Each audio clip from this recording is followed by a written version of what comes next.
était vrai,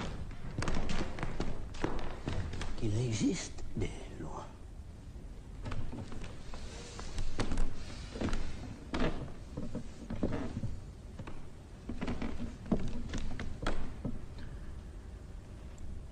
S'il était vrai qu'il existe des lois éternelles régissant de manière absolue toutes les choses humaines et qui ne requièrent de chaque être humain qu'une complète obéissance, alors la liberté ne serait qu'une farce. La sagesse d'un seul suffirait. Les contacts humains n'auraient plus d'importance. Seul importerait que soit préservée une activité parfaite, opérant dans le cadre institué par cette sagesse, qui connaît la loi. Ce n'est pas le contenu des idéologies, mais la logique même, selon laquelle les dirigeants totalitaires les utilisent, qui produit ce sol familier et la certitude sans faille de la loi. La logique, c'est-à-dire le raisonnement pur, sans égard pour les faits et l'expérience, est le vrai vice de la solitude. Mais les vices de la solitude sont engendrés uniquement par le désespoir, associé à l'isolement.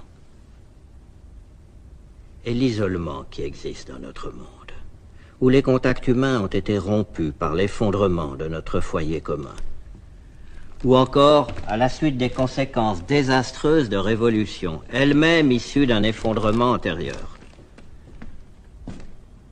Cet isolement a cessé d'être une question psychologique, dont on pourrait rendre justice à l'aide de jolis termes dénués de sens comme introverti ou extraverti.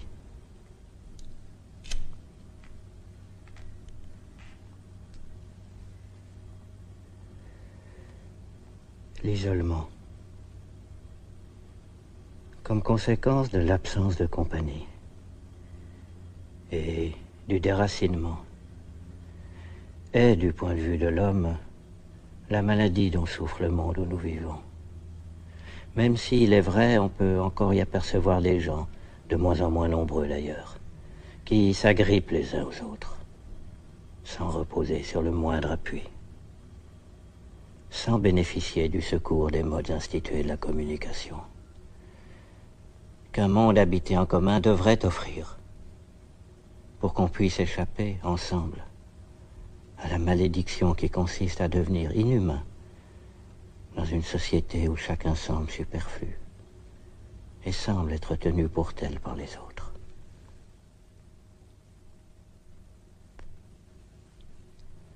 L'isolement n'est pas la solitude. Dans la solitude, nous ne sommes jamais seuls avec nous-mêmes. Dans la solitude, nous sommes toujours deux en un. Et nous devenons un individu complet, avec la richesse et les limites de ses traits précis, seulement grâce aux autres, et lorsque nous nous trouvons avec eux. Les grandes questions métaphysiques, la recherche de Dieu, de la liberté ou de l'immortalité, des rapports entre l'homme et le monde, l'être et le néant, ou encore entre la vie et la mort, sont toujours posées dans la solitude, alors que l'homme est seul avec lui-même. Donc, de manière virtuelle, en compagnie de tous. Le fait même d'être, pour un moment, détourné de sa propre individualité, lui permet de formuler les interrogations éternelles qui sont celles de l'humanité et qui dépassent les questions posées de diverses manières par chaque individu. Le risque dans la solitude est toujours de se perdre soi-même. C'est le risque professionnel, pourrait-on dire. qu'assume le philosophe, parce qu'il recherche la vérité et se préoccupe de questions que l'on qualifie de métaphysiques, mais qui sont en fait les seules qui préoccupent tout le monde. La solution des philosophes a consisté à s'apercevoir qu'il y a apparemment dans l'esprit humain lui-même un élément capable de contraindre autrui, et ainsi d'engendrer du pouvoir. On appelle habituellement cette faculté la logique, et elle intervient chaque fois que nous affirmons qu'un principe ou un énoncé possède en lui-même une force probante, c'est-à-dire une qualité qui fait qu'on est véritablement contraint d'y souscrire.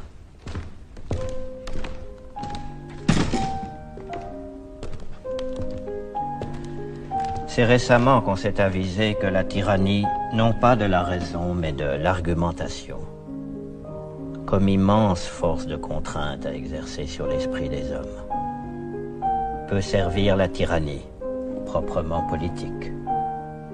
Mais demeure aussi cette vérité, que chaque fin dans l'histoire contient nécessairement un nouveau commencement. Ce commencement est la seule promesse, le seul message que la fin puisse jamais donner. Pour qu'il y eût un commencement, l'homme fut créé, dit saint Augustin. Ce commencement est garanti par chaque nouvelle naissance. Il est, en vérité, chaque homme.